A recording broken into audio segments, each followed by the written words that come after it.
muchos fue en 1813 en la Sala Capitulatoria de San Agustín, en 1809.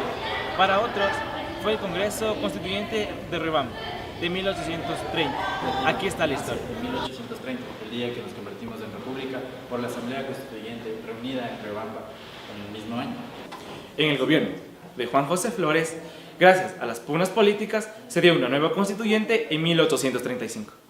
Sabiendo que ya se habían dictado varias constituyentes, el presidente de la Cámara de Representantes, que era el doctor José María Urbina, expulsó a los jesuitas, pese a que estos les prestaban la sede para las sesiones de las asambleas. Uno de los congresos íconos del Ecuador fue el de 1861, año en el que legisló Juan León Mera, quien era el presidente del Congreso en el gobierno de Gabriel García Moreno. En 1867, el Ecuador logró un cuerpo legal básico bajo la presidencia del Congreso de Pedro Carbo. También hubo una gran era del nacionalismo y gracias a la adopción de los símbolos patrios. Otros de los congresos que podemos destacar es el de 1883 y 1884, año en el que se adoptó al sucre como moneda nacional. Años más tarde, en 1901, en el Congreso Nacional se aprobó el primer Código Civil ecuatoriano. En 1929, el edificio donde funcionaba el Congreso fue destruido gracias a un voraz incendio, el cual funcionaba en los edificios de la Universidad Central del Ecuador. En la década de los 60, se entregó el nuevo palacio para que funcione la legislación. En este punto, la legislación ecuatoriana se vuelve pluralista, ya que se ven los diferentes puntos de vista de un país. Desde la década de los 60 hasta 1980, el legislativo sufrió varios atropellos, gracias a las 4 dictaduras que existieron en el Ecuador. Estas le obligaron al legislativo a tomar un receso por 3 ocasiones durante los 7 años de funcionamiento que llevaba en el nuevo Congreso. Estas imágenes pertenecen al Congreso de 1968, que era bicameral. Este Congreso tenía 134 legisladores, entre los que destacaban Carlos Julio Arosemena y León Febres Cordero. Este vivió en una constante pugna con el presidente Velasco, quien vetaba todos los proyectos de ley.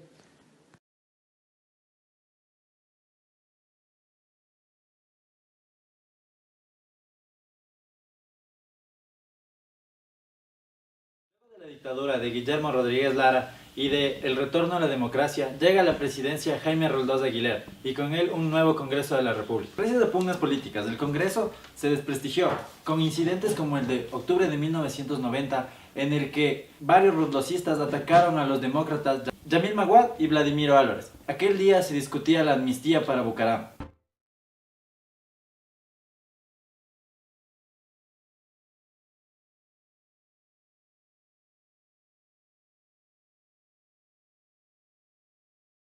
Llamar a la paz, me ocurre esto, pues señores, que el país sea el que tome la decisión final. Señor, que vean los medios de comunicación, señor, que vean lo que me han hecho. La Asamblea Constituyente de Ecuador fue una asamblea convocada para la redacción de un nuevo texto constitucional, con la intención de sustituir la Constitución de 1998, que tuvo su sede en el complejo denominado Ciudad del Faro, en el Cantón Montecristi, en la provincia de Manabí. La Asamblea inició las sesiones del 30 de noviembre de 2007 y terminó oficialmente sus funciones el 25 de octubre de 2008. La Asamblea Nacional acogerá a 137 asambleístas, es decir, 13 más de los 124 que actualmente representan al pueblo ecuatoriano. Para ello, la actual administración de la Asamblea Nacional ha previsto realizar algunas modificaciones, principalmente en el Salón Plenario de Sesiones Nela Martínez del Palacio Legislativo, de manera que pueda albergar con comodidad, seguridad y confort a los nuevos asambleístas y poner a su disposición todos los servicios tecnológicos que requieren para cumplir con sus delicadas funciones.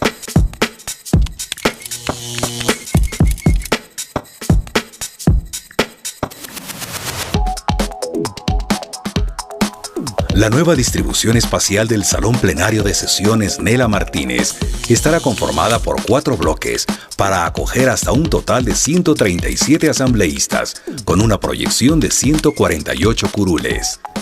La crisis política que vivía el Ecuador había llegado a su punto máximo durante la rebelión de los forajidos.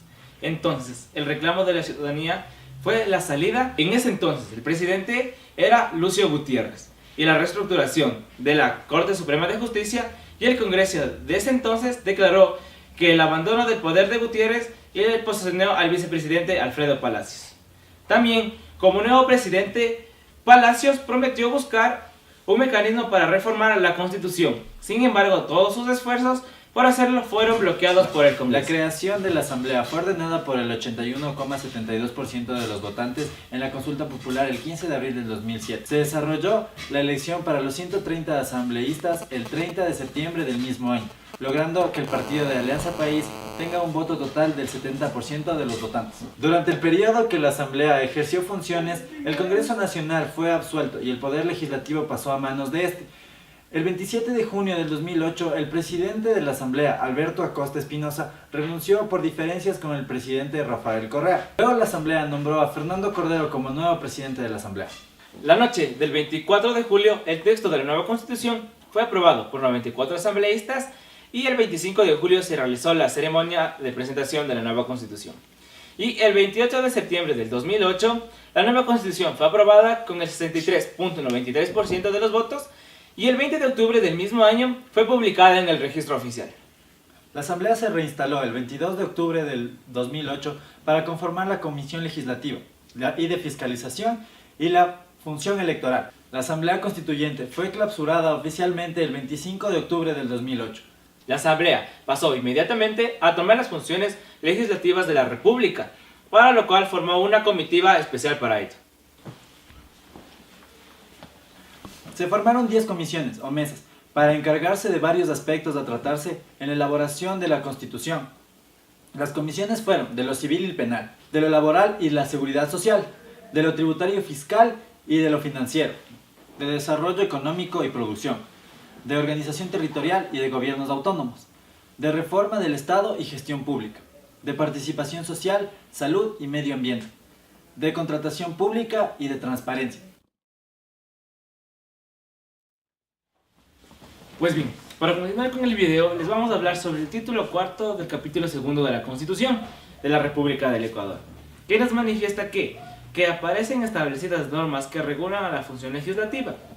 Así, en su artículo 118, establece que la estructura de la Asamblea Nacional, la misma que estará integrada por 137 asambleístas, que los mismos serán reelegidos o elegidos cada 4 años, para lo cual solo se necesita tener la mayoría de edad y ser ecuatoriano. En el artículo 120 del texto constitucional se establecen las atribuciones de la Asamblea Nacional, y estas son: posesionar al presidente y al vicepresidente de la República, declarar la incapacidad física y mental del presidente de la República, elegir al vicepresidente de la República en caso de ausencia definitiva, conocer el informe anual del presidente, participar en la reforma del texto constitucional, expedir, codificar, derogar y reformar leyes, crear, modificar y suprimir atributos mediante la ley, aprobar los tratados internacionales, fiscalizar los actos de las demás funciones, autorizar el enjuiciamiento político penal del presidente y del vicepresidente de la República con las 2/3 partes de la Asamblea Nacional,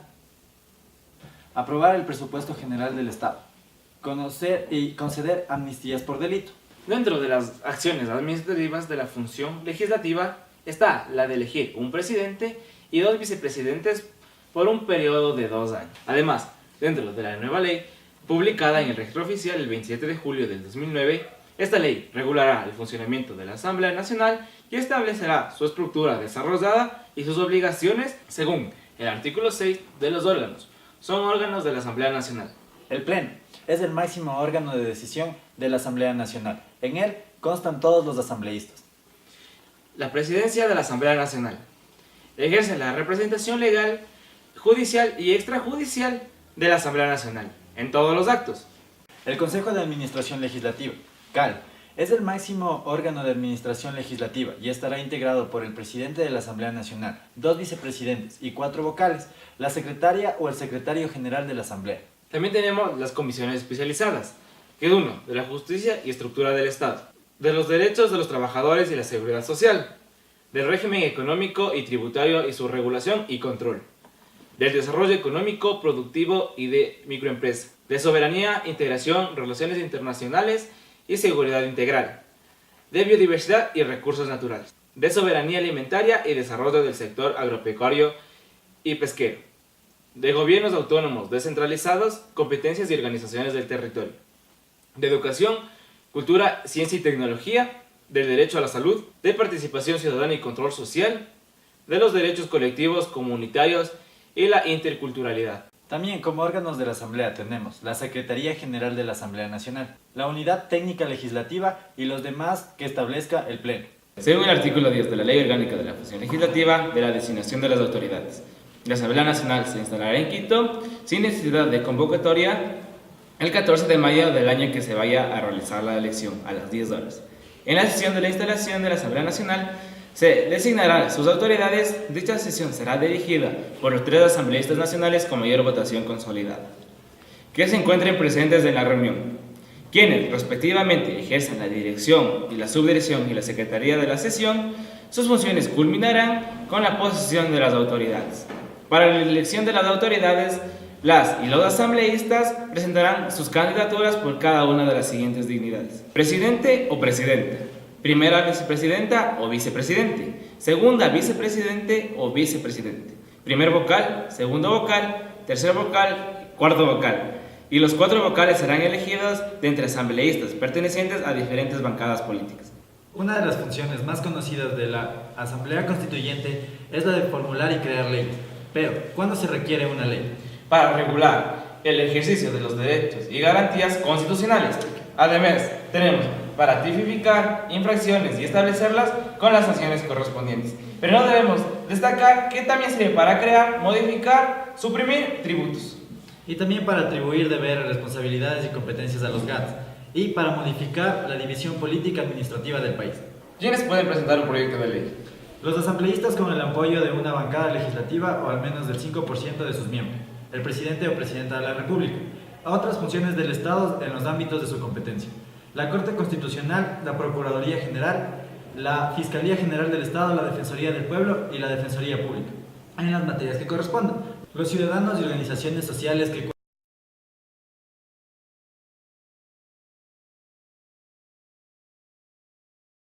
Como primer paso tenemos la presentación del proyecto. Este se da ante el presidente o presidenta de la Asamblea Nacional. Se difundirá el proyecto y ese se lo remitirá al Consejo de Administración Legislativa o CAL. Como segundo paso tenemos la calificación del CAL.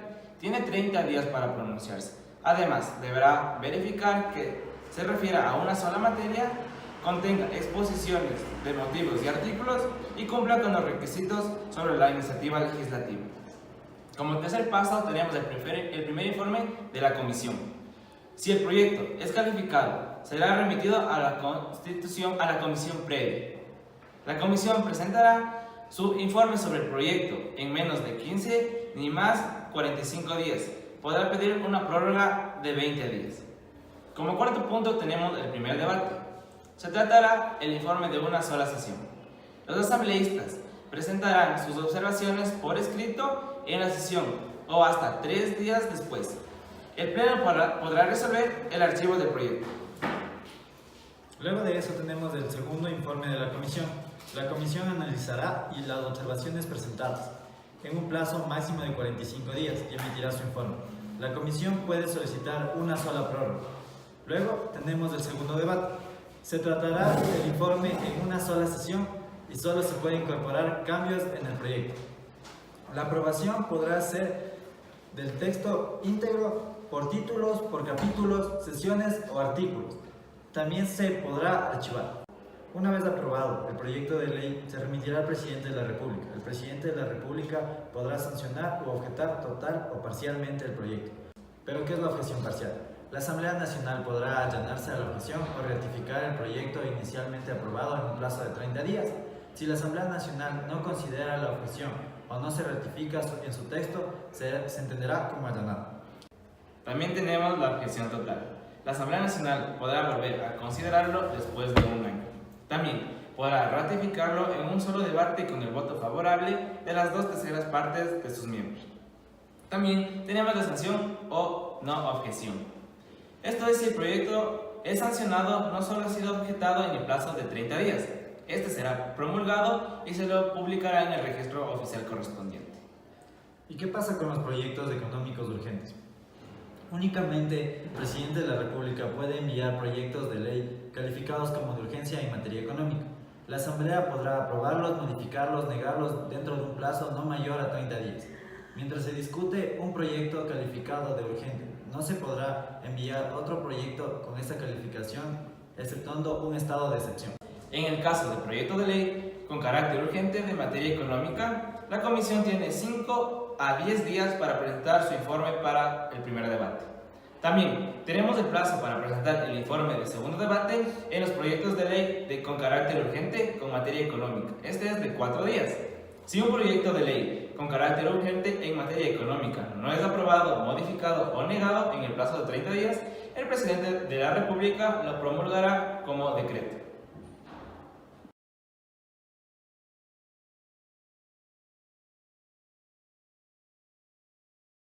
La respuesta es yo estoy por el sí. En una sola pregunta tengo un reparo, que es la de parte del Consejo de Participación Ciudadana, ¿sí? De ahí de las demás preguntas estoy totalmente de acuerdo, y esta en particular del Consejo de Participación Ciudadana, sobre todo por el tema de la conformación del equipo transitorio, que será conformado a través de unas ternas que enviará el señor Presidente de la República a la Asamblea Nacional, y nosotros tendremos esa responsabilidad tan grande de poder definir este equipo transitorio dentro del Consejo de Participación Ciudadana de 7 personas que estarán al frente de la valoración y de la evaluación de los diferentes poderes del Estado. Entonces, es algo bastante complejo porque quien tiene la competencia directa, ir evaluando y si es que vemos alguna presunciones, poder nosotros... Sin embargo, lo que esperamos es que en este periodo de este Consejo de Participación se mantenga firme en las convicciones y en el procedimiento legal.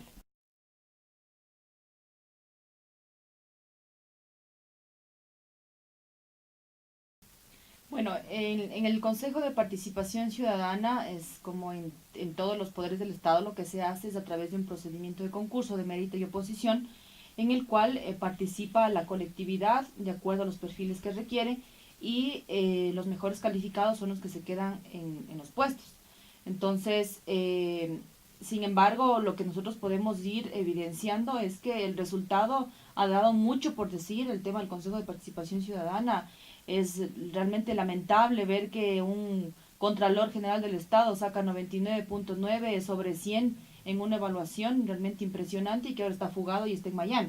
Entonces, si vamos evaluando de uno en uno, realmente quedan muchas dudas de cómo se han dado el procedimiento, y por eso es que más bien lo que se pretende es justamente evaluar y ver el porcentaje de cumplimiento de los, digamos, de cada uno de los cabecillas o de los poderes del Estado, y que esta evaluación permita saber si es que se quedan o si tienen que retirarse de su lugar de trabajo. Ahora, en la parte del anexo también se está incluyendo que, y en eso sí comparto, es que una vez que termine este consejo transitorio, que será aproximadamente de un año, es que se pueda hacer la consulta a través de la ciudadanía. Es decir, que así como escogemos concejales, alcaldes, prefectos, asambleístas, presidentes, podamos escoger a los miembros del Consejo de Participación Ciudadana. Al ser ellos, se supone que son los representantes de la participación ciudadana, de la ciudadanía, y valga la redundancia, del país, de cada... deben ellos inclusive tener la muerte civil, que significa no tener derechos por haber cometido actos de corrupción. Pero también recordar que la corrupción es de doble vía, de los corruptores y de los corruptos. Los corruptores vienen de la parte privada, que tampoco podemos decir que todos los de la parte privada son corruptos, en absoluto. Hay empresarios exitosos, brillantes, responsables con la parte social, responsables con la parte ambiental, responsables con la construcción, con el procedimiento y la producción, que son dignos de resaltar. Sin embargo, también hay casos como el tema de Odebrecht, que se ha dedicado a la corrupción. Y entonces no podemos meter en un mismo saco a todos, más bien invitarle a que hagamos una renovación de ese espíritu democrático, porque es evidente que existen, inclusive en nuestra provincia, elementos de Alianza País desgastados que andan desprestigiando la consulta popular, pero que realmente no nos preocupa en absoluto, sino que más bien tendremos que valorar los que estén a favor de la democracia, a favor de una participación y a favor de que la voz de la ciudadanía se escuche en una consulta popular y que sea aplicada a través del Ejecutivo.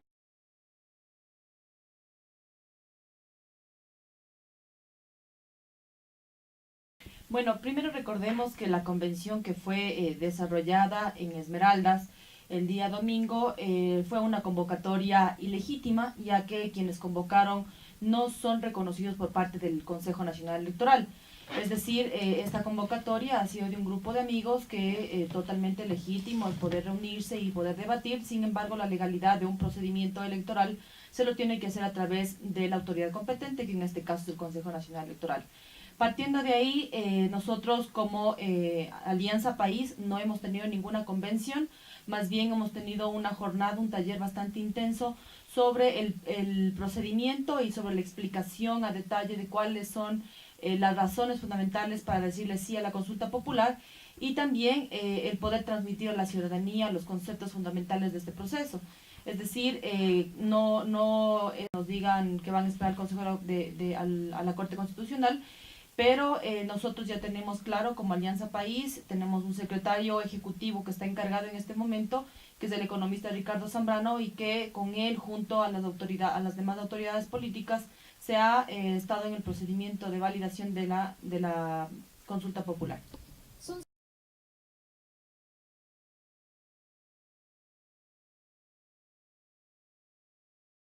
Bueno, sobre el tema de la plusvalía, habían dos objetivos fundamentales. Primero, reconocer que existe mucha especulación de la tierra y que también con las obras que se iban generando, sean de gobiernos locales o de gobiernos nacionales, se iba a incrementar, digamos, como los beneficios o los ingresos por parte de los gobiernos autónomos descentralizados. Esta última mencionada realmente no sucedió, no se logró el objetivo y realmente, digamos que el 50% de esta ley no se logró aplicar en el territorio. Y el segundo, sobre el tema de la especulación, eso es algo que está latente y que nosotros más bien en el momento que en la consulta popular gane esta pregunta en el cual se menciona que se derogue la ley de plusvalía, lo que se tiene que hacer es de manera inmediata construir una normativa que regule el tema de la especulación de la tierra. Eso sí es importante mantenerlo, fortalecerlo con algo muy puntual y específico, lo que no implica más bien es una alteración al tema de los impuestos y que más bien fortalece todo la estrategia y todo el ámbito de la construcción, porque recordemos que esto directamente afectado es al área de la construcción, manteniendo e inclusive disminuyendo en un 8% la implementación de construcciones a nivel del país. Y una de estas zonas importantes de economía es que ha disminuido, por supuesto, el empleo. Esto lo que conllevaría es mantener la claridad suficiente, que en este momento lo que se requiere es regular la especulación, porque no queremos que de la noche a la mañana aparezca gente que compra un terreno por ejemplo, a $1,000 y posteriormente lo puede vender por ingreso, por incremento de la plusvalía en $10,000.